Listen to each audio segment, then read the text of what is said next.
Good evening. In the beginning was the Word, and the Word was with God, and the Word was God. The same was in the beginning with God.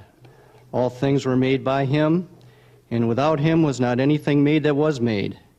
In him was life, and the life was the light of men. And the light shineth in darkness, and the darkness comprehended it not. He was in the world, and the world was made by him, and the world knew him not. He came unto his own, and his own received him not. But as many as received him, to them gave he power to become the sons of God, even to them that believe on his name, which were born not of blood, nor of the will of the flesh, nor of the will of man, but of God. And the Word was made flesh, and dwelt among us, and we beheld his glory, the glory as of the only begotten of the Father, full of grace and truth. Reading from John chapter 1. And we are delighted. Welcome, ladies, gentlemen, and honored guests. We are so pleased that you could be with us tonight. We've anticipated this evening for many months, and we are delighted for your attendance. The evening events are co-sponsored by the Institute for Renaissance and Reformation Biblical Studies of Stone Mountain, Georgia, and the Institute for Biblical Textual Studies of Grand Rapids, Michigan. Both organizations are 501c3 nonprofit entities. Both are concerned with the education of the Christian public with regards to the validity of the traditional texts of the Bible, biblical criticism, and ancient texts. Our lecturer this evening is Dr. Theodore P. Letis. I have known Ted for over 20 years. He is a rigorous and dedicated scholar. Ted has been a steady champion of the faith in all the years I've known him. We first met through Dr. David Otis Fuller when Ted was a budding master's student at Westminster Theological Seminary in Philadelphia. We became better acquainted through conferences and collaborating on publishing projects as he completed his master's work at Emory. Later, he was my personal tour guide when I visited him during his doctoral studies at Edinburgh. And by the way, no one has had a better personal guide through church history in England. Dr. Theodore P. Letis is the director of the Institute for Renaissance and Reformation Biblical Studies. He is the past president of the University of Edinburgh Theological Society and is currently a member of the Society of Biblical Literature, where he has served on the steering committee for the History of Interpretation section. He also has been a member of the American Academy of Religion, where he is currently part of the seminar Historical Consciousness and its Impact on the Christian Churches. He's also a member of the American Society of Church History. He has a PhD from the University of Edinburgh in Ecclesiastical History and honors MTS from Emory University in American Church History. He has completed graduate studies at Westminster Seminary in Philadelphia, St. Charles Borromeo Seminary in Philadelphia, Concordia Theological Seminary, Fort Wayne, Indiana. He also holds the BA degree in Biblical Studies and History from Evangel College, with additional undergraduate studies completed at Southwest Missouri State University. He has authored and edited several books, including The Majority Text, Essays and Reviews in the Continuing Debate, and the Ecclesiastical Text, Text Criticism, Biblical Authority in the Popular Mind, 2nd edition, 2000. Ted has also had a very active lecturing schedule throughout his career. I will name but a few of his lectures on a very long list. He has lectured before the Evangelical Theological Society, presenting his paper B.B. Warfield's Common Sense Philosophy and New Testament Criticism. He has also lectured before the Scottish University's Ecclesiastical History Conference, the Theological University in Campen, and to the English and Medieval Studies Department at Trinity College, Dublin, and finally to the annual international meeting of the Society of Biblical Literature in Berlin, Germany last year. It is my pleasure to present Dr. Theodore P. Letis. Thanks, Russ. Thank you very much. Thank you for coming out this evening, all of you. And these are bleak days we're living in when there's a downward slide in any number of areas, particularly in the academic and publishing world, even in the world of journalism. We read about people committing plagiarism. It just seems the standards are in rapid decline at the moment. So for people to be interested in archaeology and manuscript evidence and the transmission of the Bible is very heartening, and I'm pleased that you took your weekend time out to come and be with us this evening to help us to talk about manuscript evidences and the transmission of the text of the Bible. The name of our institute is the Institute for Renaissance and Reformation Biblical Studies, and it's because we feel like while the Renaissance and the Reformation eras were not necessarily absolutely golden eras, they were extraordinarily important in the flow and the history of Western civilization. It's when the Bible itself became a driving force to cause the rank and the file to become literate. People wanted to learn how to read so they could read the Bible. And the Protestant notion of the priesthood of all believers is also a very important principle that our institute would like to see encouraged and promoted as much as possible. And so, to that end, we have a book table out there that we hope that you will take the pains to survey before you leave this evening, because many of the titles on that table will help to further elucidate what might well be a very provocative lecture for you tonight. So please do go by there and look at the sources and the materials. Now, we just got done touring the Dead Sea Scrolls, or fragments of them, and so our sensibilities have all been electrified, and we're thinking about texts, and we're thinking about communities out in the desert storing manuscripts, and what's entailed in the writing and the copying and scriptoria, preserving and transmitting manuscripts. Howbeit, we're not going to say much about the Old Testament. Consider your visit to Qumran tonight and the Dead Sea Scrolls your dose of Old Testament studies. Now we're going to pass from the intertestamental period into the New Testament, because our theme, the quest for the historical text, has to do with a parallel movement within New Testament studies called the quest for the historical Jesus.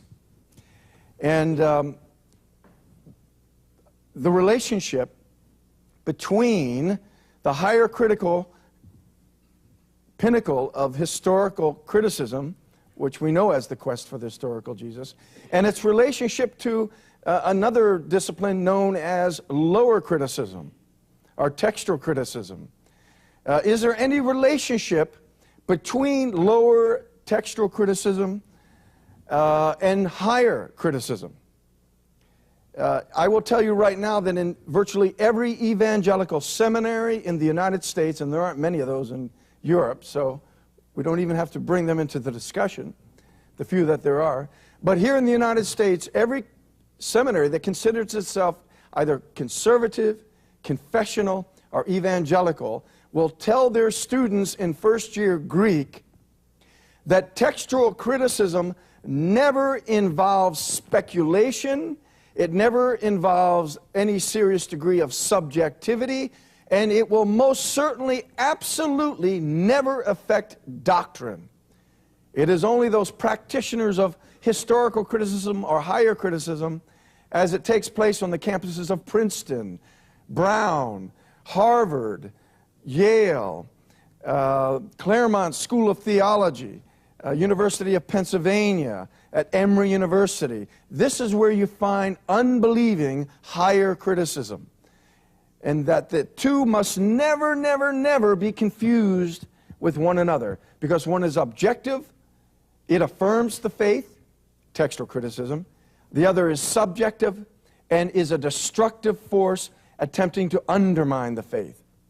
I'm here to tell you that is possibly one of the grossest, confused statements or positions that has ever been articulated in the history of Christian theology.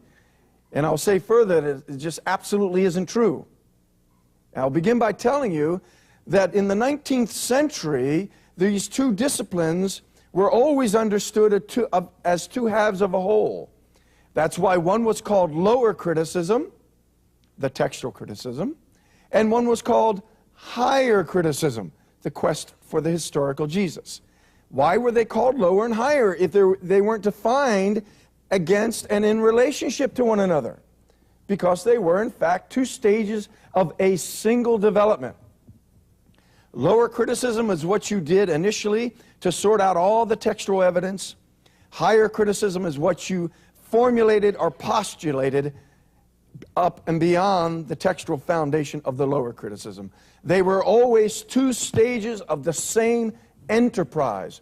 And any evangelical scholar that tells their students they are not related is fabricating, because they have been, and they always will be one single enterprise. So in my PhD dissertation, one of the major themes was as follows: the quest for the historical text, as reflected here on the title pages of the most current edition of the Critical Greek New Testament, the quest for the historical text always culminates in the quest for the historical Jesus. And what I hope to document this evening to you in this lecture are some of the lineaments, some of the details that elucidate this theme. And if you go away realizing nothing else, you must leave this auditorium tonight having a fuller appreciation of the fact that there is nothing innocent or innocuous about trying to find the historical text, because there is a presupposition in the enterprise of questing for the historical text that is identical with an assumption or presupposition that's in the higher criticism. And namely, it is this: that the church has fabricated the data and the evidence about who Jesus was, what he said, and what he did. And that in order to find out the truth and the reality of the Christ experience and event of the first century AD, we have to go behind what is called the ecclesiastical text and rummage through the fragmentary sources that exist behind it from the 2nd and 3rd century and speculate on into the 1st century in order to find out what really happened, because the church told us a colossal lie in fabricating and editing an artificial manufactured edition of the Greek New Testament that was expansive, that evolved, that turned an itinerant Jewish preacher prophet into the Son of God and the second person of the Trinity. That is the assumption of higher criticism, and the innocent appearing quest for the historical text always takes you to that conclusion. Whether you are a consistent enough practitioner to go there or not, that is where the road leads. You may decide to get off and be inconsistent, but that the road goes there cannot be denied. And if you'll notice the name of the last editor of the Neso-Alon Greek New Testament, it's Bruce M. Metzger. And what I just declared to you about the text that the church has always received as being a true account of who Jesus was, what I call the ecclesiastical text, what Burgon called the traditional text, that it is believed in text critical circles that that is a vast and massive corruption and illegitimate editing of the accounts. Metzger himself admits in the very title of his handbook that every seminary student in the United States reads when they begin to tackle the subject of text criticism. And I will rehearse that title to you just now. In 1964, as a young PhD student, graduate from Princeton Theological Seminary, Bruce Metzger published through Oxford University Press a handbook that has been in print continuously since 1964, whose title is The Text of the New Testament, semicolon, subtitled, Its Transmission, Its Corruption, and Its Restoration. Now, in the very title of his book, he is telling his students that there was a stage in the transmission of the Greek New Testament where there was a vast amount of corruption that took place. And it wasn't all accidental. Much of it was quite deliberate.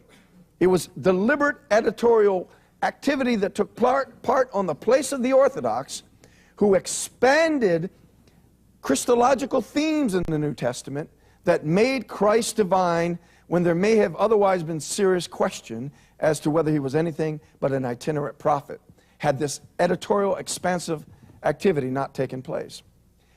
Now, to further reinforce that theme, I will recount to you the title of another book by one of Bruce Metzger's students who earned a PhD under Bruce. His name is Bart Ehrman. He also published a very important book through the press of Oxford University, and its title is even more provocative. It is titled, The Orthodox Corruption of Scripture, Christological Controversies in the Early Church. And this is the most systematic statement and analysis of all the data, of all the New Testament manuscripts, versions, and fathers that has ever been written, attempting to elucidate in great detail the claim that Bruce Metzger made in his book, namely, at one stage in the transmission of the New Testament, it was not heretics who altered the text of Scripture, but rather the Orthodox Church that systematically and comprehensively altered the manuscript witnesses to whom Jesus was and to what he said.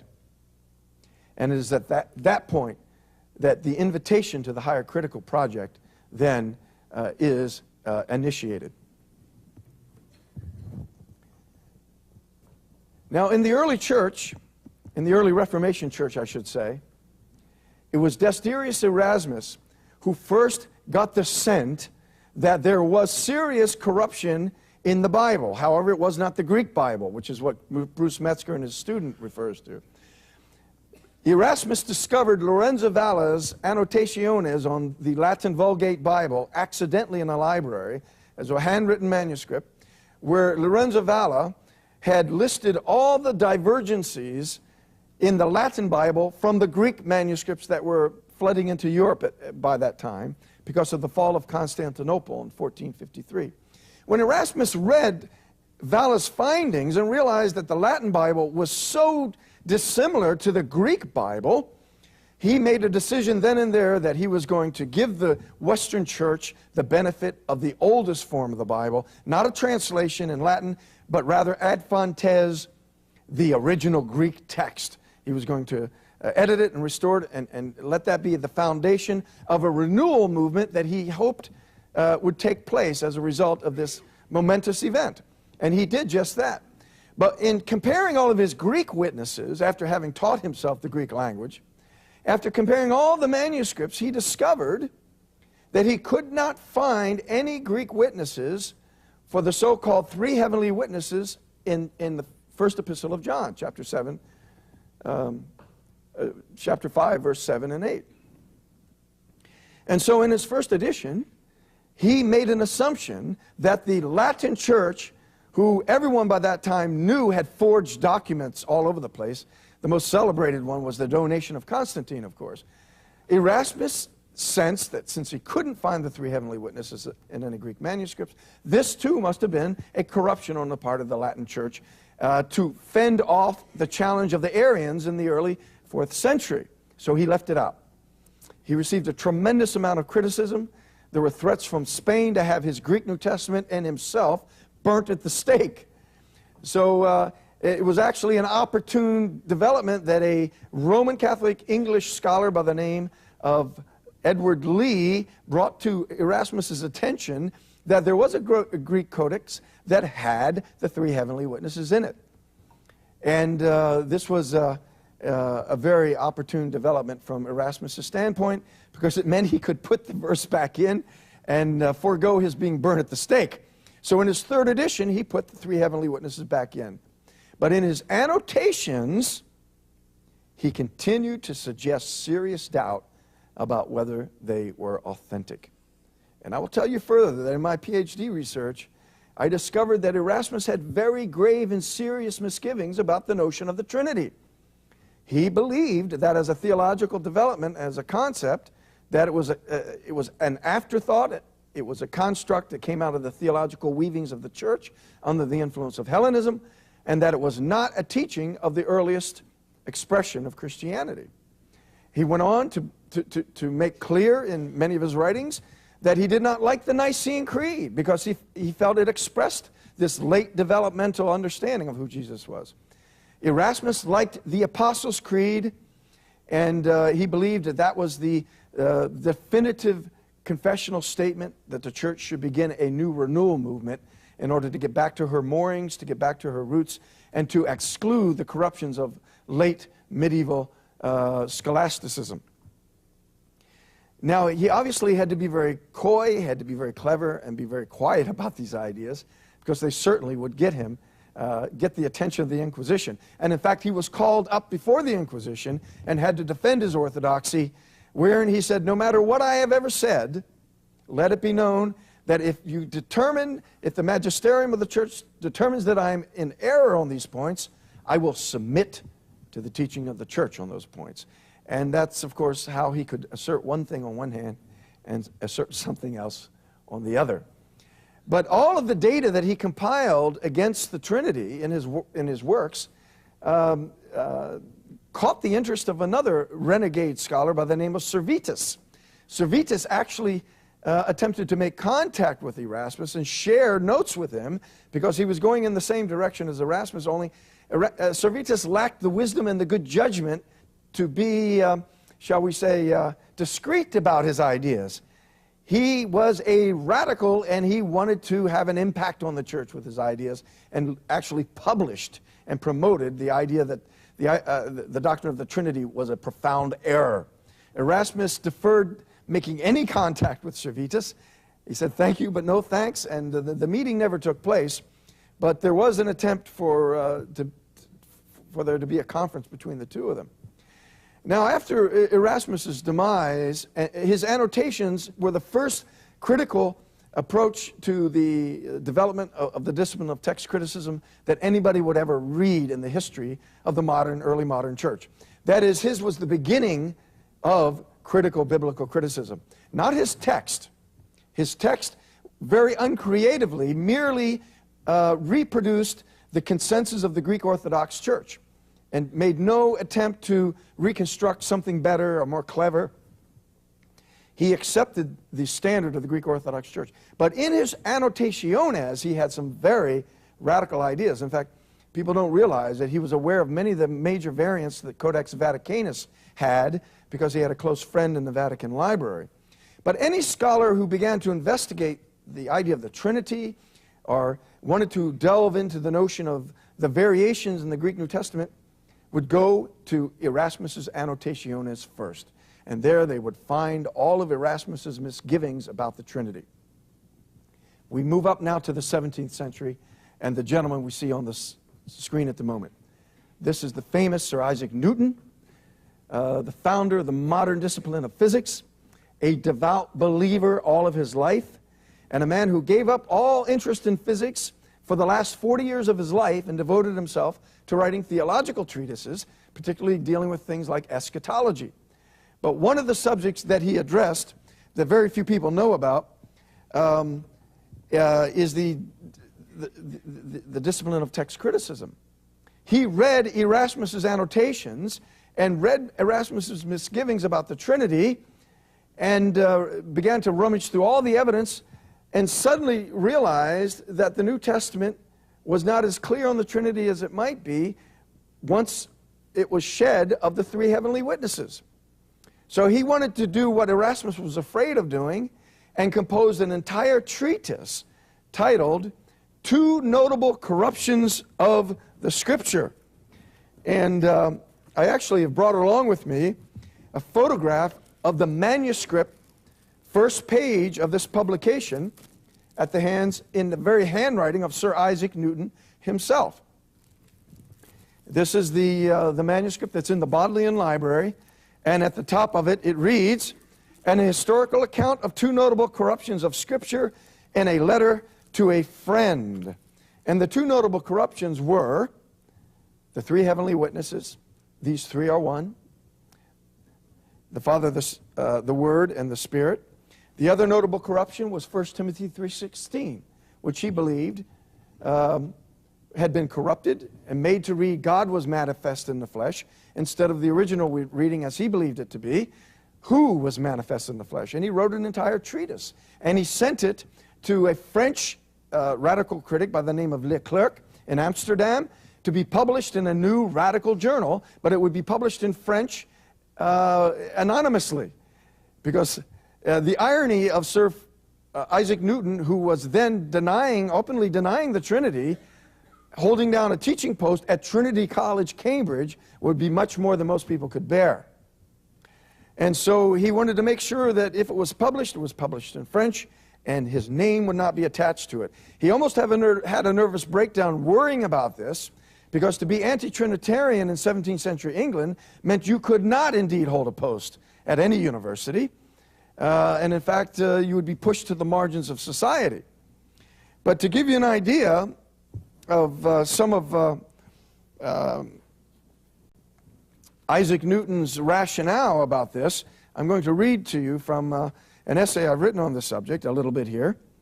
Newton has traditionally been invoked by the faithful as perhaps the greatest luminary ever to grace the Christian religion with his allegiance. It was a surprise to learn, therefore, some years after his death, that, quote, privately, he denied the doctrine of the Trinity and the deity of Christ as both unintelligible and unscriptural, unquote. This was revealed when an unpublished manuscript by Newton was discovered. It was a treatise devoted specifically to proving the spuriousness of the Coma Johanneum, the three heavenly witnesses, and the Orthodox variant at 1 Timothy 3:16. This was highlighted in his work, An Historical Account of Two Notable Corruptions of the Scripture in a Letter to a Friend, published around, or written, I should say, around 1687, 1690. We're not absolutely certain what day it was. However, it was not discovered and published until 1754, almost 30 years after Newton's death, died in 1727. One biographer calls this Newton's, quote, most important theological tract, unquote.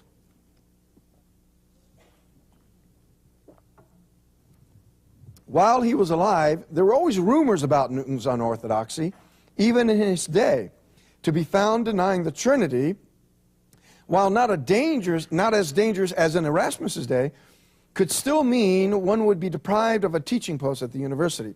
At worst, one might face imprisonment. This explains why it was Newton's original purpose to have the work published anonymously in the French language. Then, if all went well, he would also have it published in English. Newton's thorough refutation of the authenticity of these two proof texts, quote, the two on which the doctrine of the Trinity is principally based, unquote, coming from the very father of the new science, was nothing short of devastating to the cause of orthodoxy. And I quote from another author commenting on the quality of Newton's research on this point, quote, his knowledge of Greek and the Latin fathers, the theologians of the Middle Ages, and the history of sacred learning, as displayed in this work, impresses the reader with amazement at the universality of his powers and attainments, unquote.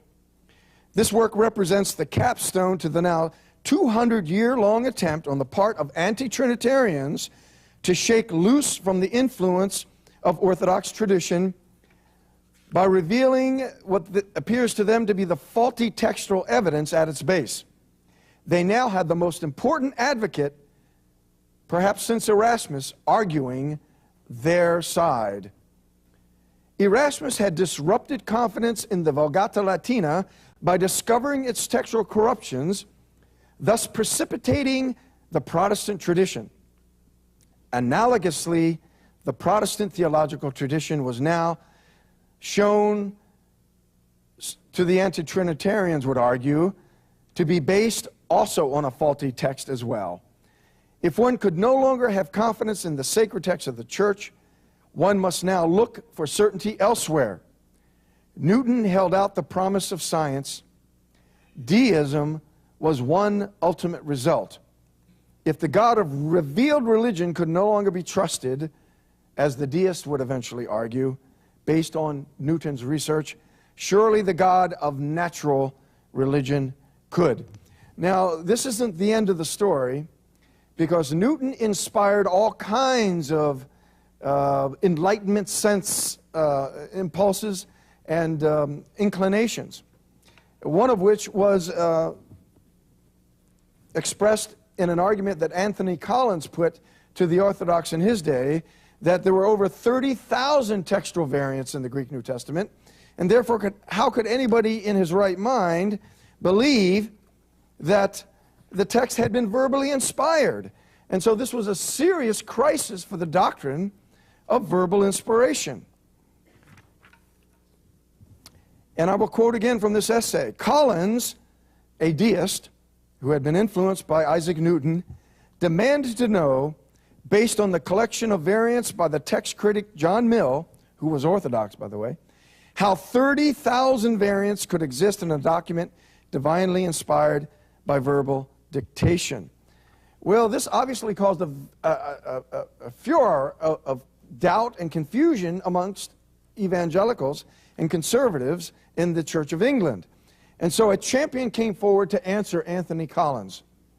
And this is a very important episode in the history of textual criticism, because Richard Bentley, who was Orthodox, his reply to Anthony Collins has been echoed over and over and over again by the Orthodox right down to the present day, and namely that no matter how many textual variants there are, none of them ever affects doctrine. And that was the essence of Bentley's response.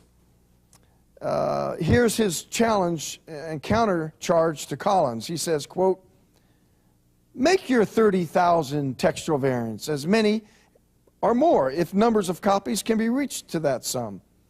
All the better to a knowing and serious reader who is thereby more richly furnished to select what he sees genuine. But even put them into the hands of a knave or a fool, and yet with the most sinistrous and absurd choice, he shall not extinguish the light of any one chapter, nor so disguise Christianity, but that every feature of it will still be the same." Unquote. Now, when I mentioned to you earlier in my opening remarks that every evangelical seminary in the United States teaches their students that textual criticism never affects doctrine, this is where they got that notion. They got it from Richard Bentley in reply to Anthony Collins. However, Richard Bentley himself knew that this was a disingenuous response, because he knew that Isaac Newton was an anti-Trinitarian, and he knew that if Newton himself had been affected by textual variation to an extent that he actually gave up the Trinity, as smart as he was, then perhaps textual criticism and textual variants had more virulent challenge to the faith of inspiration than Bentley was willing to admit. Well, you see that what Erasmus started now is beginning to snowball. I show you here the instruments of another scientist, another 100 years later down the line from the 18th century. These are the actual instruments of Joseph Priestley, who's attributed with having discovered the gas of oxygen, one of the most learned men of all of the 18th century, but, however, who also was an anti-Trinitarian. Priestley also began his study, his critical study of the Greek New Testament by reading the annotations of Erasmus, and once again was put on the scent of the fact that there was some serious doubt about the three heavenly witnesses. And by the time he got done his text critical work, he had gone much further than Newton. Newton had denied 1 Timothy 3:16, he had denied the three heavenly witnesses, but Priestley had given up the virgin birth. And his rationale for giving up the virgin birth in the Gospel of Matthew, in the first chapter of Matthew, was based on the evidence found in the debate surrounding the three heavenly witnesses. And I will give you his own account, his own autobiographical account, of how he came to disbelieve that Christ was virginally conceived based on textual variation. Joseph Priestley, quote, "There is one particular subject on which I have much enlarged in this treatise, and about which I had no intention to write at all when I began to collect materials for it. It is the miraculous conception of Jesus, concerning which I had not at that time entertained any doubt, though I well knew that several very eminent and learned Christians of ancient and modern times had disbelieved it. The case was that in perusing the early Christian writers with a view to collect all opinions concerning Christ, I found so much on this subject that I could not help giving particular attention to it. And it being impossible not to be struck with the absurdity of their reasoning about it, those who were defending the virgin birth, I was by degrees led to think whether anything better could be said in proof of the fact. And at length, my collections and speculations grew to the size that is now before the reader. And he goes on to give his reasons why he believed the virgin birth was an afterthought added to the Gospel of Matthew. His argument is that the original Gospel of Matthew was written in Hebrew, of which there is patristic evidence. There was an early Hebrew edition of Matthew. And that in the Hebrew edition of Matthew, that some early church fathers acknowledged that the opening chapter of our Greek Matthew was not present, and therefore there was no affirmation of the virgin birth. And on that basis, though he believed in the virgin birth, up to that point, gave it up. But the clincher for him was the evidence that Erasmus had provided and Isaac Newton had provided on the three heavenly witnesses. And I will quote one more short paragraph from Priestley acknowledging this. And I quote, "The famous verse 1 John 5:7 concerning the three that bear record in heaven has been sufficiently proved to have come into the epistle in this unauthorized manner. And had it been done in an early period, there would have appeared no more reason to have suspected the genuineness of it than there now does that of the introduction to the Gospels of Matthew and Luke." So he's using that as a paradigm. If we look at how the three heavenly witnesses were introduced into the text, we can then understand how the virgin birth may have been introduced into the text late. And you can begin to see how this quick scan, panoramic scan down through the history of text criticism, bears out what Metzger believes happened. All of these scholars are saying there was a point at which these teachings were illegitimately brought into the text by scribes with undue imaginative editorial activity. And so when Metzger talks about the text of the New Testament, its transmission, its corruption, and its restoration, that corruption is what Priestley is talking about. The adding the doctrine of the Trinity, and now the virgin birth and the deity of Christ. This is the nature of the corruption that Metzger is talking about, that Newton thought that he had discovered, and that Priestley thought that he had discovered. And it all began with the innocent questioning of the legitimacy of the three heavenly witnesses on the part of Erasmus. Now, all of this finally came to fruition. All of this is being done, shall we say, behind the scenes, because the average layman and even the average clergyman doesn't know hardly anything about these controversies and these debates. You know, if they don't read Erasmus's annotations, if they don't read Isaac Newton's treatise, which didn't come out until many, many years after he was dead, and by the time Priestley comes along, Unitarianism is a massive movement in Britain in the 18th century. And so the Orthodox don't read Priestley because he's a heretic.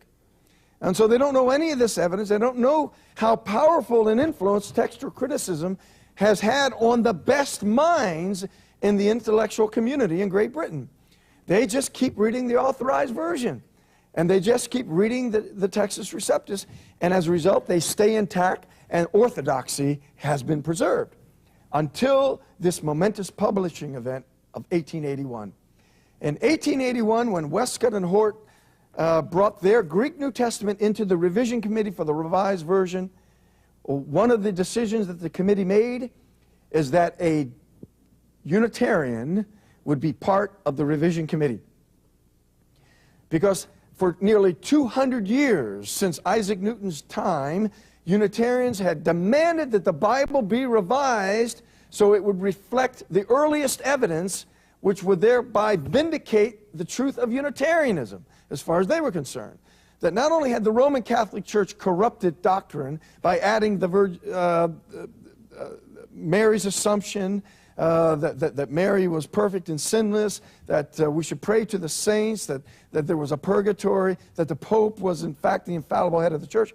Not only were these corruptions, but there were actual corruptions that had been brought into the text itself, the Unitarians argued, and one of them was the Trinity, and Priestley eventually argued also the virgin birth. This would be the publishing event that would finally allow all of this evidence to trickle down to the entire Orthodox Church, first in Britain and then in America. Because this is the first time in history that an Orthodox church, the Church of England, accepted the judgments of Sir Isaac Newton and Joseph Priestley and produced an English Bible that was minus the Trinity in 1 John, minus the reference to God in 1 Timothy 3:16, and they kept the virgin birth in because there really wasn't any manuscript evidence for that, and it survived this particular publication. But now the debate was really heating up. And in the United States, the scholar who was responsible for making sure that this kind of evidence began to trickle down in the Orthodox communities in the United States was Benjamin Breckinridge Warfield, who took Westcott and Hort's theory hook, line, and sinker, almost childlike, without offering any criticism of them to speak of whatsoever. In fact, he published a handbook on textual criticism that was very nearly plagiarism. So completely had he replicated the theories of Westcott and Hort.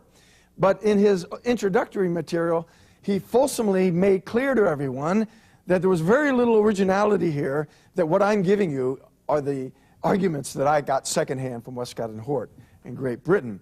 And so he became so adamant that this text that was more pure because it had been stripped of all these Orthodox accretions, he became almost evangelistic and passionate about forcing people to accept this new textual standard.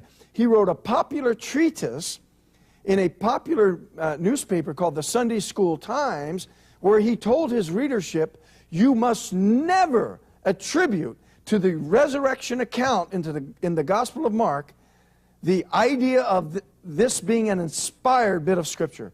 He told them there was no option, they must reject the last 12 verses of Mark that contain the resurrection and ascension of Christ as spurious and inauthentic. And it was no part of the Word of God, was his language.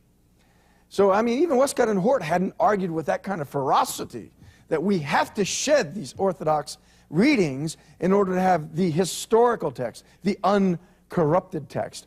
And it was not only in text criticism that he naively embraced these very radical historical critical notions, but recent scholars have come to the fore demonstrating that he was one of the earliest advocates of evolution as well. He accepted the emerging theoretical speculative aspects of 19th century Victorian science as though he was experiencing some kind of religious epiphany, and was quite willing to dispense with the resurrection in the Gospel of Mark. He was quite willing to dispense with the age-old understanding of Genesis, the 24-hour creation days, as this article makes very clear, an essay that was recently published in the Journal of the Presbyterian Historical Society. And there you can see the name Mark Noll, a very prominent evangelical historian, telling us that, in fact, while Warfield was chanting this new theological word, inerrancy, it had absolutely nothing to do with him having a high view of Scripture. If anything, it was something that allowed everyone to put their guard down while he convinced them that Darwin was probably right, while he convinced them that there is no resurrection account in the Gospel of Mark. I was very surprised to discover in this article, however, that there was no reference made to my own article that appeared in that same journal, pointing out the defects in Warfield's view of textual criticism. They chose to completely ignore my evidence. It would have helped carry their argument, I think, if they had alluded to it. But I think my evidence was a bit more of a confrontative challenge to the evangelical community, and I didn't handle Warfield with kid gloves the way that Mark Noll did. So I think that's one reason why they ignored my article. But I know it sounds very ironic that Warfield was responsible for this, but he was. The evidence is in my published works on the table.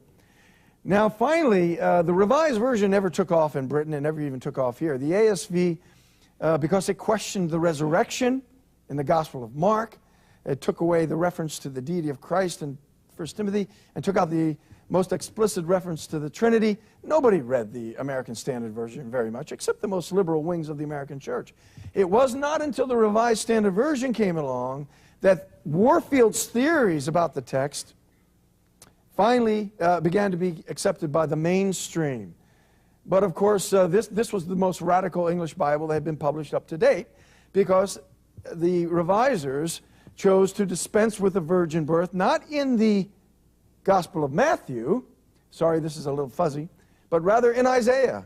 They went right to the source of Matthew's misconception about the virgin birth, and they changed a very explicit reading in Isaiah 7:14 from, "Therefore the Lord himself will give you a sign." Instead of a young virgin conceiving, here we see it was just a young woman. Fits tongue and groove with what Priestley felt was the case. Fits tongue and groove with his theory that Matthew's assertion of the virgin birth was a late development, illegitimately interpolated into the text.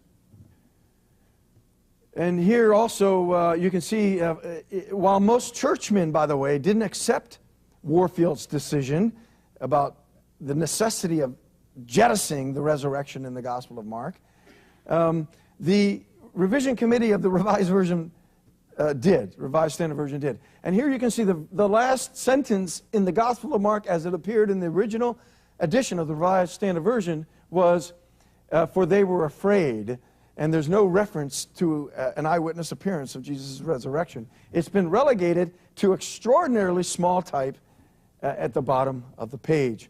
And here they're telling the reader that this is an illegitimate account. Now, the Revised Version, Revised Standard Version, was supposed to take one further radical step. It was supposed to become inclusive in the 80s, the late 80s. And there were those who were very concerned that the Revised Standard Version reflect a kind of egalitarianism and do away with patriarchy. And, but Bruce Metzger, to his credit, came forward and said, you will not make the Bible less patriarchal than the original languages will allow. And this was supposed to be the new Revised Standard Version. The people who were clamoring for it were not given permission for their arguments or their theories to have any place in the new Revised Standard Version. And so they published it separately as a lectionary. And here you can see that they took one of the most radical steps in the history of the English Bible by turning Yahweh into basically an ancient fertility god who had a consort, you see. Because when Jesus in the garden goes away and falls down to pray, he prays to God my Father and Mother, which of course they had enough integrity to put in brackets because there's no corresponding word in Greek there for matar. It's quite arbitrary, but it's put in there so that feminists will not think of God in purely masculine pronouns, and will think of God as both somehow father and mother. You can see why Bruce Metzger would not tolerate that, because there simply isn't a Greek word for mother in the Greek New Testament in any manuscript that's ever been found. But this chaos, well, here's another example of the same lectionary, where Christ is no longer referred to as the Son of Man. He's merely the human one, as opposed to E.T., you know, the alien one. He's the human one. But now that this chaos is reigning in the Protestant world, you know who's smiling with a tremendous amount of glee? The Roman Catholic Church. Because they see, right before their very eyes, Protestantism going to seed. And so if you turn to, not the current, but the previous edition of the Catholic Encyclopedia, under the heading The Bible, when they get to the Protestant Bible, they have taken the pains to show you how chaotic and full of anarchy the ranks of Protestantism has become with regard to the English Bible. Because you'll see here it says, private versions. It says it has it is less well known that a number of versions of the Bible or the New Testament, notable parts of them, were made independently of the official public versions, as the RSV, RV, RSV, NEB. And the following account includes all such versions made in the British Isles, to the number of 81. So this isn't even the very, very modern versions. These are all the independent versions, and you see they prominently put the most dominant Protestant Bible there ever was, the Authorized Version, as their benchmark. And then they say this independent Protestant spirit has resulted in 81 different private versions.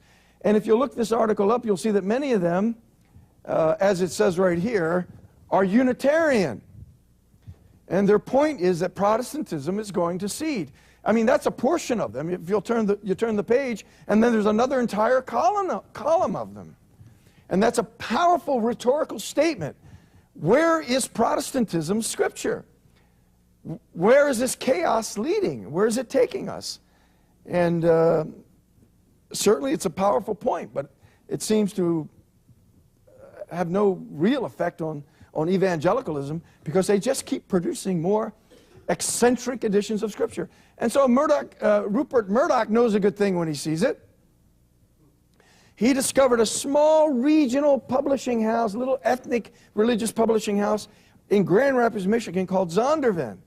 And he saw that there were all kinds of profits forecast, because they had their sights set on producing a contemporary English Bible that would gain monopolistic status in the community that had the most dispensable income, namely middle-class evangelical Christians.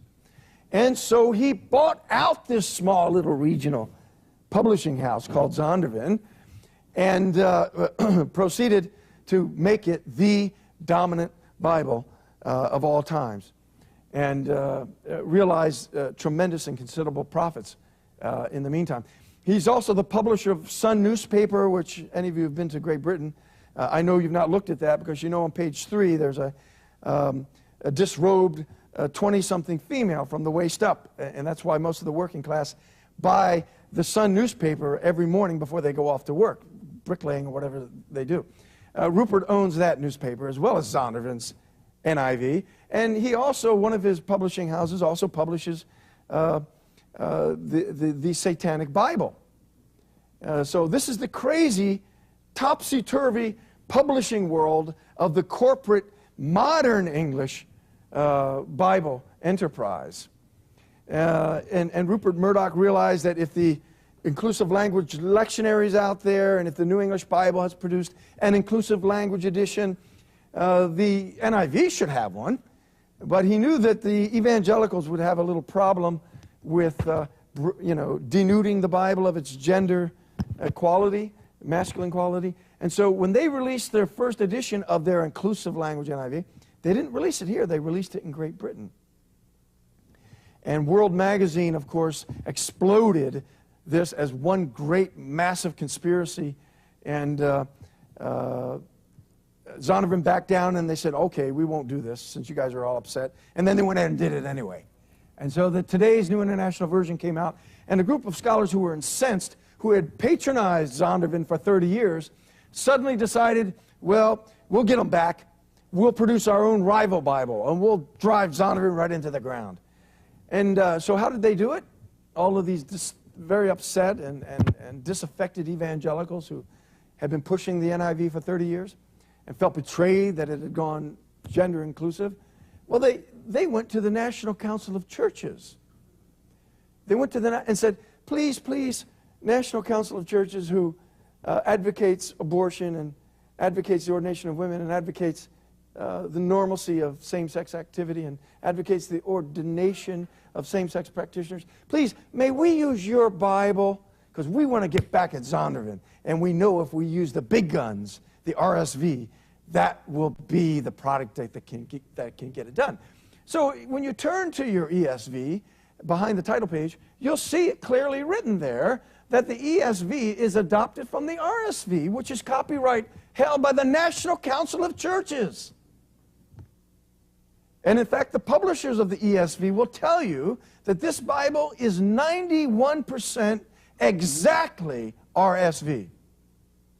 And when this project was bubbling up in my own ranks, in my own denominational ranks, I called the National Council of Churches and had a very extensive conversation with Spencer Bates, who happens to be the financial administrator of the RSV side of things within the National Council of Churches.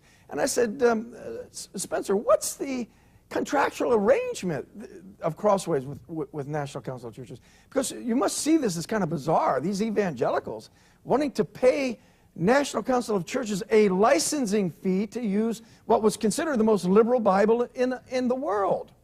And he said, well, the contract, I can't give you all the details, but the standard contract normally is they will pay us quarterly a licensing fee based on overall sales. And then, so I made this public, that this is what was going on. And someone got back to me very quickly. I was even said that by one of the revisers of the ESV, Vern Poythress, sent me a personal email and said he was going to go to my minister and bring me up on charges for making wild and outlandish claims about the relationship between the ESV and National Council of Churches. But he didn't know I wasn't Presbyterian, so he'd have a hard time doing that, I think. But suddenly, ESV put on their website, there is no financial arrangement between Crossway and the National Council of Churches. Well, that actually ended up being kind of true, because I called Spencer Bates back and said, what's going on? They're telling me they're not paying a quarterly fee. He said, well, there was a clause in the contract that said that they could pay a lump sum and they wouldn't have to pay quarterly. So it turns out that some Christian evangelical foundation paid a huge sum of money, I suspect 6 figures or much larger, to the National Council of Churches to wipe away and make go away any umbilical cord connection with the National Council of Churches. And that was sort of a stopgap movement once it became publicly known that the relationship was there. Now, if this Christian foundation thinks that what they've done was an honorable thing in financing the activities in the National Council of Churches, I want to know why they don't come public and tell us who they were. It's a big secret. I can't seem to get to the bottom of it. And no one at Crossway wants to be very helpful about it either, I'm afraid. But and then they had the audacity to go to Wheaton College, Crossway did, the publishers of ESV, and asked Leland Ryken to write an apology for their Bible. You know, and he writes a very thick tome, you know, a book on demand, as it were, on the part of the publisher. I don't think he wrote a manuscript and submitted it. I think they went to him and asked him if he wouldn't please write some nice words about formal equivalence as opposed to what NIV does. And my only question to Mr. Ryken is, where was he 30 years ago? You know, the NIV had it all its own way for 30 years. Where was Leland? Why didn't he write something about the criteria of the excellence of Bible translation back then? Suddenly, all of a sudden, it's in vogue to translate correctly because they've gone back to the RSV, which happened to be a formalistic translation, even though it left out a whole lot of material that the early church recognized as Scripture. So I find this extraordinarily disingenuous. I find it opportunistic, and I would encourage you not to buy this book. I told somebody on the phone this afternoon who was praising it. Oh, he says so many good things about formal equivalence. Yeah, well, where was he 30 years ago is what I'd like to know. There's a book out on our table written by the most astute, learned scholar in my lifetime that offered the most devastating critique of dynamic equivalence in the NIV that ever appeared in print. And we have just reprinted it for this conference. That is Professor Jacob van Bruggen from Kampen, the Netherlands. And that is the book you should read. That is a man of integrity. He wrote it by putting his reputation on the line when the NIV was steamrolling the entire evangelical church into submission. He said this is wrong because it's a defection from the doctrine of verbal inspiration. That's the book you should read. I wouldn't touch this with a 10-foot pole. Here's some of what they're doing in the ESV. And it's more insidious. At least RSV was up front and took the last 12 verses out and said, this is bad stuff. It's wrong. These people don't have the courage of their own convictions. But they're going to get the job done anyway. They're going to instill doubt in your mind, because rather than take the 12 verses out, they put them in double brackets and interrupt the narrative to tell you that what you're going to read now is kind of superfluous because it didn't really happen. Why do we know that? Because it's not in the earliest manuscripts. If it's not in the earliest, it must have been an afterthought. It must have been added, just like Newton said took place, just like Priestley said took place, and just like all Unitarians say took place. A corruption of original primitive Christianity. That's the evangelical ESV. The woman taken in adultery, the same thing. A precious passage that can be traced all the way back to the earliest records of lectionary activity of the early church, and was never doubted, except by some people. Augustine said, we're afraid that if their wives read this account, they might be tempted to go out and commit adultery. So there were some people taking it out of their Bibles, which probably accounts for why it's missing in some manuscripts. It doesn't mean it wasn't inauthentic, but according to them, you don't want to believe it because it's not in the earliest manuscripts. Here, again, ESV, you read this last line above the straight line there. It turns out they're not all together convinced that John wrote the Gospel of John. But they're going to get that inclusive language NIV. Okay, next one. And here's a Gnostic reading they took right out of Valentinus' Bible. No one has ever seen God, the only God who is at the Father's side. Actually, it's in his bosom. They missed that there. It's not at his side. Greek doesn't say at his side. It says in his bosom. He has made him known. Well, that is a Gnostic reading from Valentinus. The correct reading, you'll read it in your King James Bible when you get home, is the only begotten Son, which is what John says over and over and over and over. It's so perfectly Johannine, there isn't anything else that is more distinctive of his style than that. And here suddenly we got a weird reading, and it's not the only God, it's the only begotten God, by the way. But somehow they think they understand monogenes better than the Greeks do.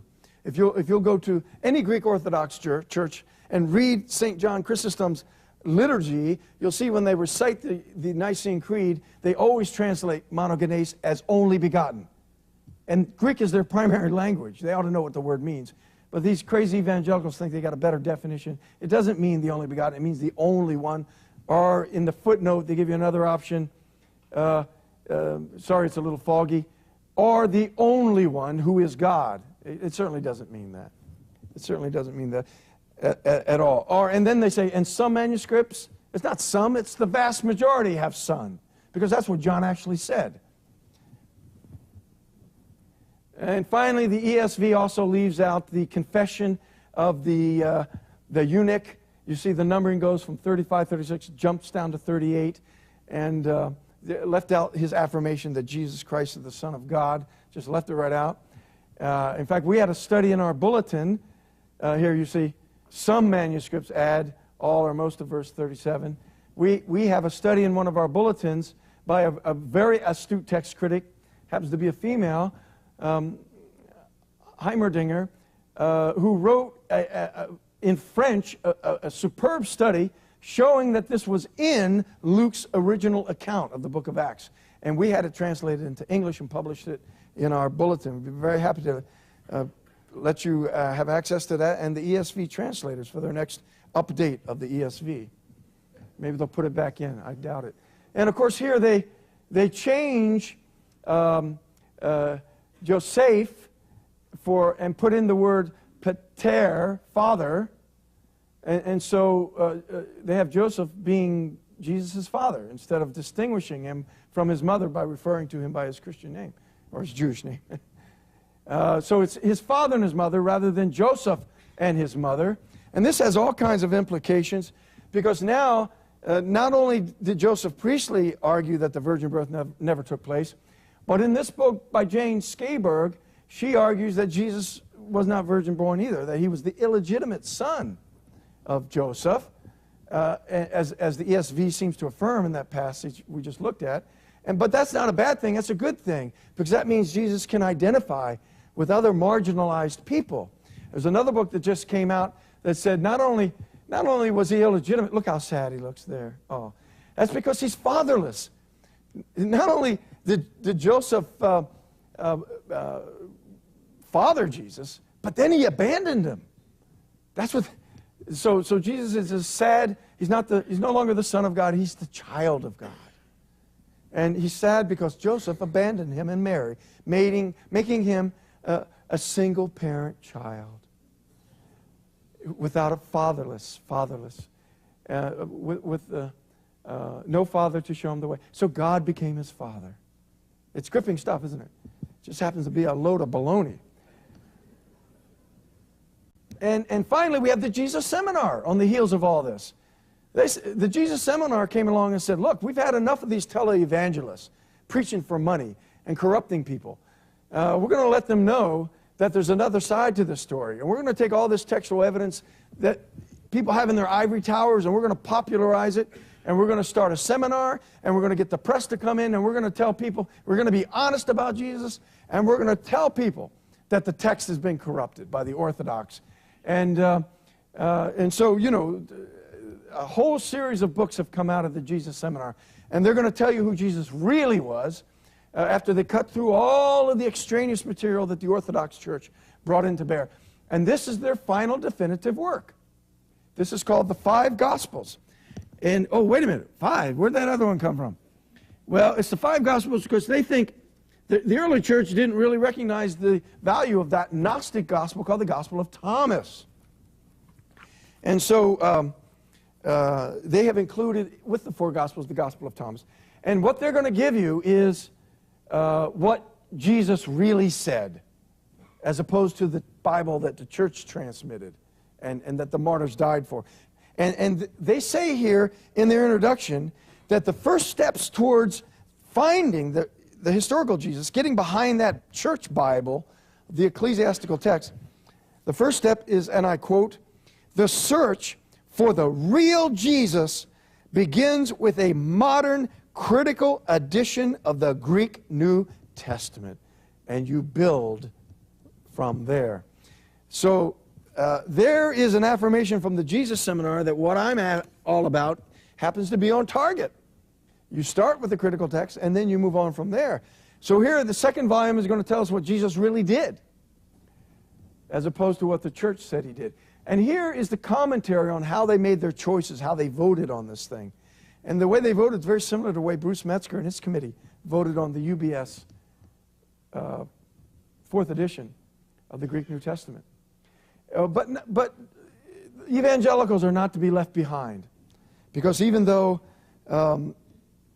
all the critical side of the academy wants to bring to the attention of the church all the negative evidence, disavowing the supernatural elements in the New Testament by going back, digging up archaeological manuscript evidence that seems to reflect the church did corrupt the text according to the historical critical approach.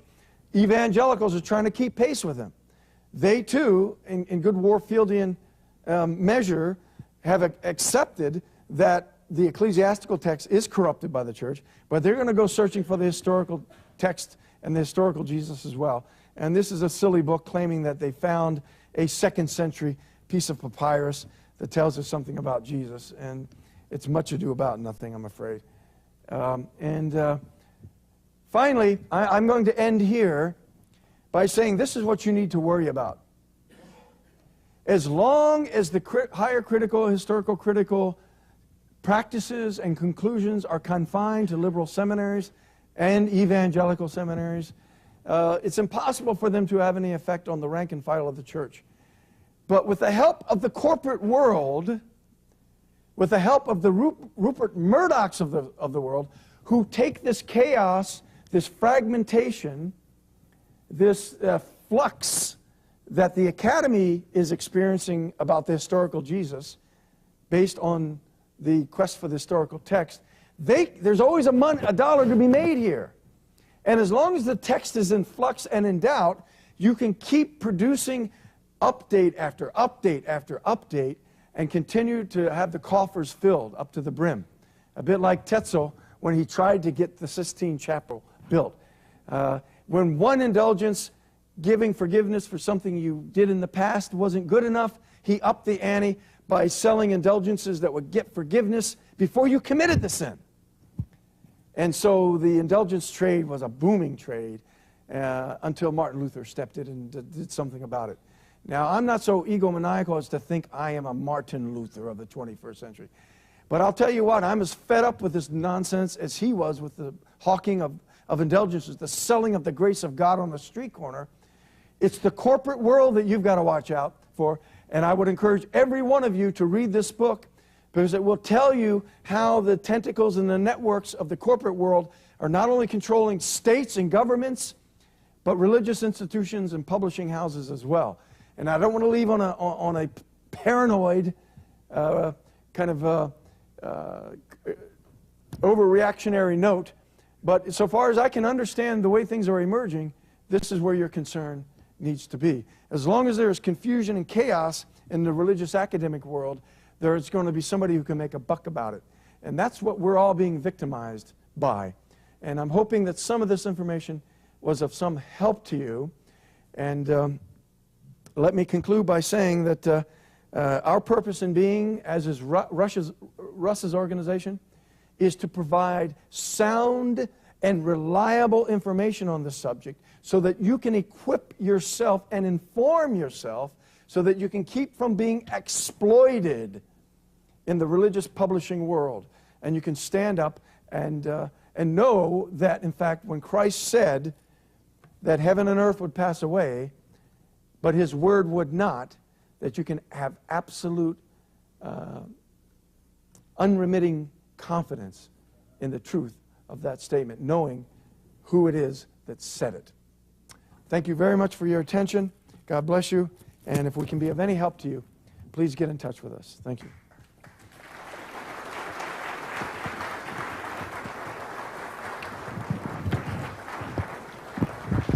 What do I think about the New King James, and what version would I recommend for a church?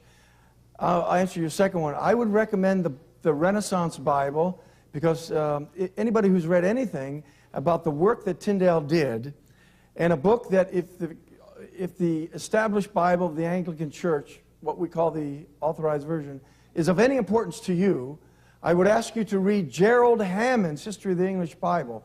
It is the most meticulous, the most insightful analysis of the importance of Tyndale's work that has ever been written. If anybody could pick up an NIV or an ESV after reading that book, they're not reading plain English, because it is the most successful attempt to show how Tyndale, the Authorized Version is 9/10 his Bible, by the way. They were so impressed with what he did, they very seldom even touched what he ended up doing. He demonstrates in that book how Tyndale took the Greek and Hebrew languages and molded the English language around them, even replicating idiomatic expressions, so that the English language was absolutely infused with Hebrew idiom and references and images from the inspired Hebrew and Greek Bible. And today's approach is to take the English language and mold the Hebrew and Greek around our sloppy language, which causes us to think sloppily, and so remodify the faith according to our values and our interests, whether it be feminism, egalitarianism, or any number of ideologies. And for that reason, I don't think there's any Bible in English that you can recommend beyond the Bible that came out of the English Reformation and Renaissance. That's the Authorized Version. As for the New King James, it's a gimmick. Yes, they use the TR in the New Testament, but that's like the lore on the end of the line.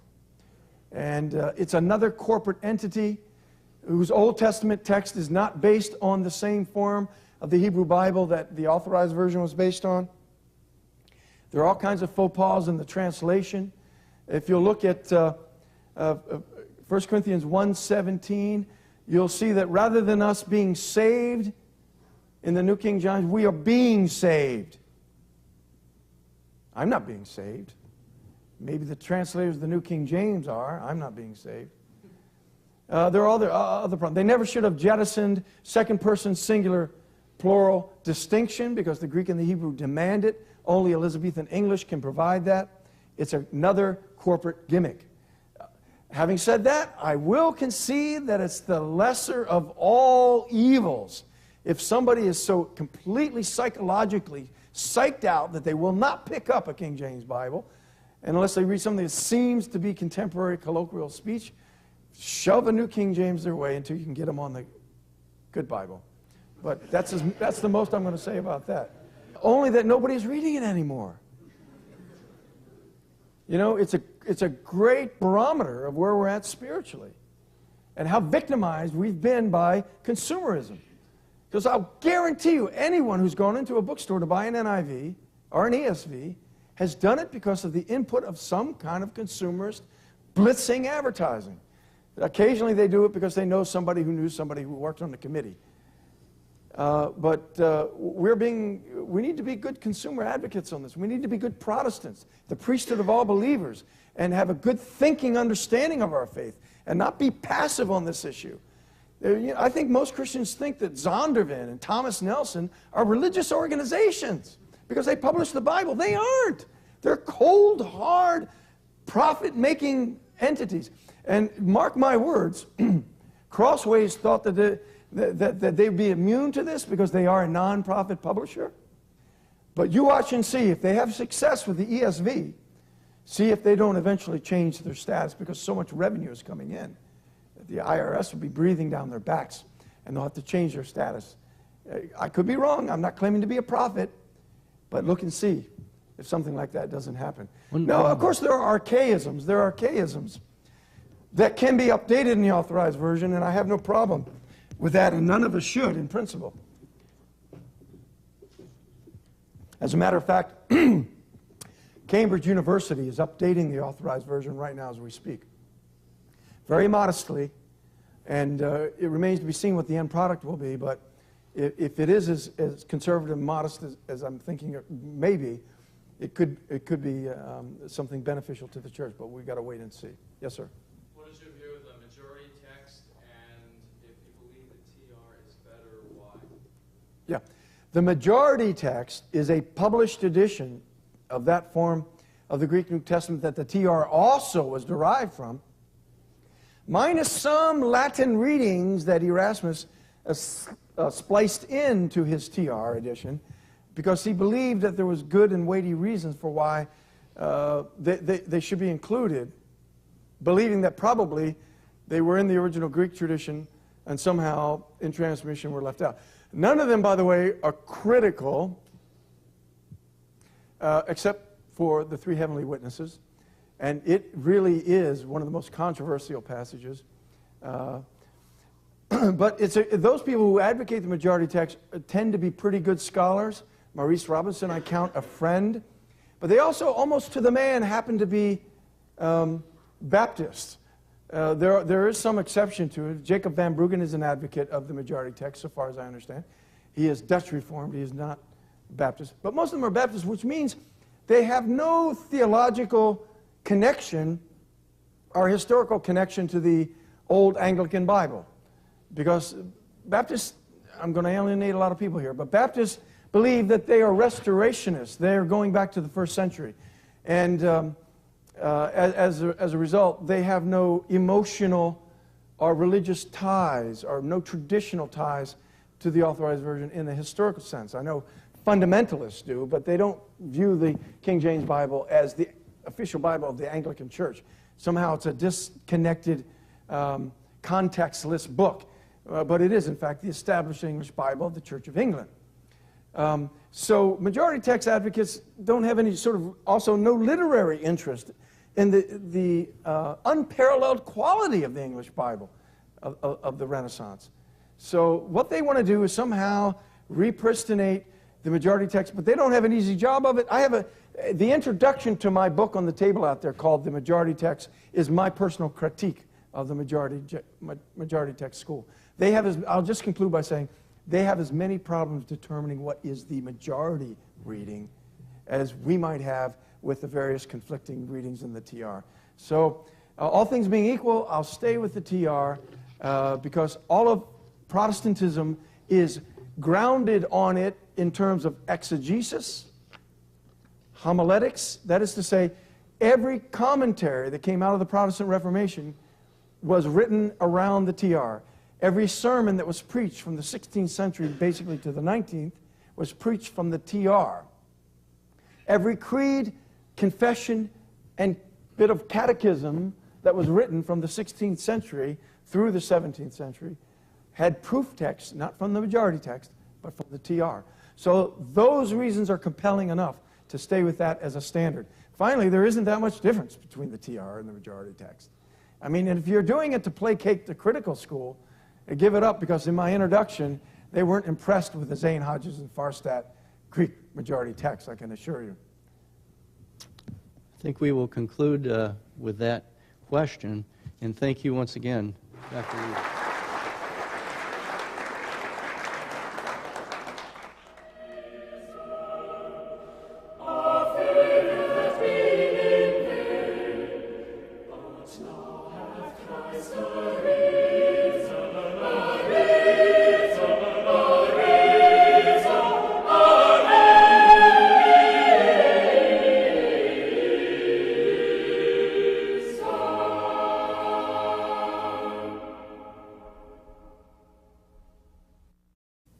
Between the higher critical pinnacle of historical criticism, which we know as the quest for the historical Jesus, and its relationship to another discipline known as lower criticism, or textual criticism. Is there any relationship between lower textual criticism and higher criticism? I will tell you right now that in virtually every evangelical seminary in the United States, and there aren't many of those in Europe, so we don't even have to bring them into the discussion, the few that there are, but here in the United States, every seminary that considers itself either conservative, confessional, or evangelical will tell their students in first-year Greek that textual criticism never involves speculation, it never involves any serious degree of subjectivity, and it will most certainly, absolutely never affect doctrine. It is only those practitioners of historical criticism or higher criticism, as it takes place on the campuses of Princeton, Brown, Harvard, Yale, Claremont School of Theology, University of Pennsylvania, at Emory University. This is where you find unbelieving higher criticism. And that the two must never, never, never be confused with one another. Because one is objective, it affirms the faith, textual criticism. The other is subjective and is a destructive force attempting to undermine the faith. I'm here to tell you that is possibly one of the grossest, confused statements or positions that has ever been articulated in the history of Christian theology. And I'll say further that it just absolutely isn't true. I'll begin by telling you that in the 19th century, these two Seminary in Philadelphia, St. Charles Borromeo Seminary in Philadelphia, Concordia Theological Seminary, Fort Wayne, Indiana. He also holds the BA degree in Biblical Studies and History from Evangel College, with additional undergraduate studies completed at Southwest Missouri State University. He has authored and edited several books, including The Majority Text, Essays and Reviews in the Continuing Debate, and the Ecclesiastical Text, Text Criticism, Biblical Authority in the Popular Mind, 2nd edition, 2000. Ted has also had a very active lecturing schedule throughout his career. I will name but a few of his lectures on a very long list. He has lectured before the Evangelical Theological Society, presenting his paper B.B. Warfield's Common Sense Philosophy and New Testament Criticism. He has also lectured before the Scottish University's Ecclesiastical History Conference, the Theological University in Campen, and to the English and Medieval Studies Department at Trinity College, Dublin. And finally, to the annual international meeting of the Society of Biblical Literature in Berlin, Germany last year. It is my pleasure to present Dr. Theodore P. Letis. Thanks, Russ. Thank you very much. Thank you for coming out this evening, all of you. And These are bleak days we're living in when there's a downward slide in any number of areas, particularly in the academic and publishing world, even in the world of journalism.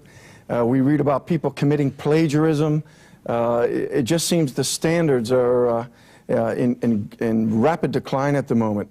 So for people to be interested in archaeology and manuscript evidence and the transmission of the Bible is very heartening, and I'm pleased that you took your weekend time out to come and be with us this evening to help.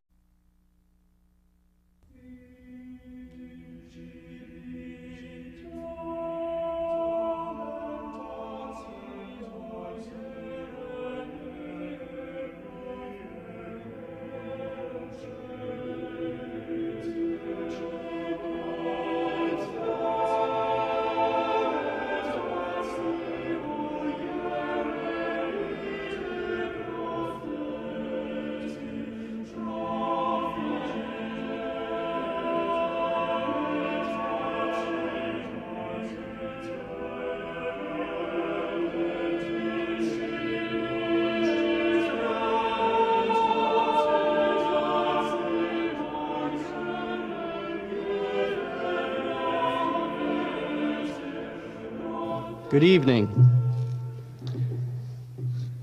In the beginning was the Word, and the Word was with God, and the Word was God. The same was in the beginning with God. All things were made by Him, and without Him was not anything made that was made. In Him was life, and the life was the light of men. And the light shineth in darkness, and the darkness comprehended it not. He was in the world, and the world was made by Him, and the world knew Him not. He came unto His own, and His own received Him not. But as many as received Him, to them gave He power to become the sons of God, even to them that believe on His name, which were born not of blood, nor of the will of the flesh, nor of the will of man, but of God. And the Word was made flesh, and dwelt among us, and we beheld His glory, the glory as of the only begotten of the Father, full of grace and truth. Reading from John chapter 1. And we are delighted. Welcome, ladies, gentlemen, and honored guests. We are so pleased that you could be with us tonight. We've anticipated this evening for many months, and we are delighted for your attendance. The evening events are co-sponsored by the Institute for Renaissance and Reformation Biblical Studies of Stone Mountain, Georgia, and the Institute for Biblical Textual Studies of Grand Rapids, Michigan. Both organizations are 501c3 nonprofit entities. Both are concerned with the education of the Christian public with regards to the validity of the traditional texts of the Bible, biblical criticism, and ancient texts. Our lecturer this evening is Dr. Theodore P. Letis. I have known Ted for over 20 years. He is a rigorous and dedicated scholar. Ted has been a steady champion of the faith in all the years I've known him. We first met through Dr. David Otis Fuller when Ted was a budding master's student at Westminster Theological Seminary in Philadelphia. We became better acquainted through conferences and collaborating on publishing projects as he completed his master's work at Emory. Later, he was my personal tour guide when I visited him during his doctoral studies at Edinburgh. And by the way, no one has had a better personal guide through church history in England. Dr. Theodore P. Letis is the director of the Institute for Renaissance and Reformation Biblical Studies. He is the past president of the University of Edinburgh Theological Society and is currently a member of the Society of Biblical Literature, where he has served on the steering committee for the History of Interpretation section. He also has been a member of the American Academy of Religion, where he is currently part of the Seminar Historical Consciousness and its Impact on the Christian Churches. He's also a member of the American Society of Church History. He has a PhD from the University of Edinburgh in Ecclesiastical History and honors MTS from Emory University in American Church History. He has completed graduate studies at Westminster. Help us to talk about manuscript evidences and the transmission of the text of the Bible. The name of our institute is the Institute for Renaissance and Reformation Biblical Studies. And it's because we feel like while the Renaissance and the Reformation eras were not necessarily absolutely golden eras, they were extraordinarily important in the flow and the history of Western civilization. It's when the Bible itself became a driving force to cause the rank and the file to become literate. People wanted to learn how to read so they could read the Bible. And the Protestant notion of the priesthood of all believers is also a very important principle that our institute would like to see encouraged and promoted as much as possible. And so, to that end, we have a book table out there that we hope that you will take the pains to survey before you leave this evening, because many of the titles on that table will help to further elucidate what might well be a very provocative lecture for you tonight. So please do go by there and look at the sources and the materials.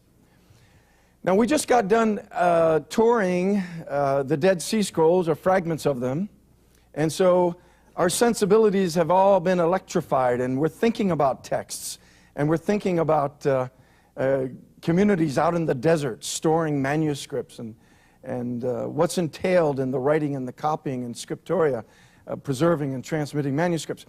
Howbeit, we're not going to say much about the Old Testament. Consider your visit to Qumran tonight and the Dead Sea Scrolls your dose of Old Testament studies. Now we're going to pass from the intertestamental period into the New Testament, because our theme, the quest for the historical text, has to do with a parallel movement within New Testament studies called the quest for the historical Jesus. And the relationship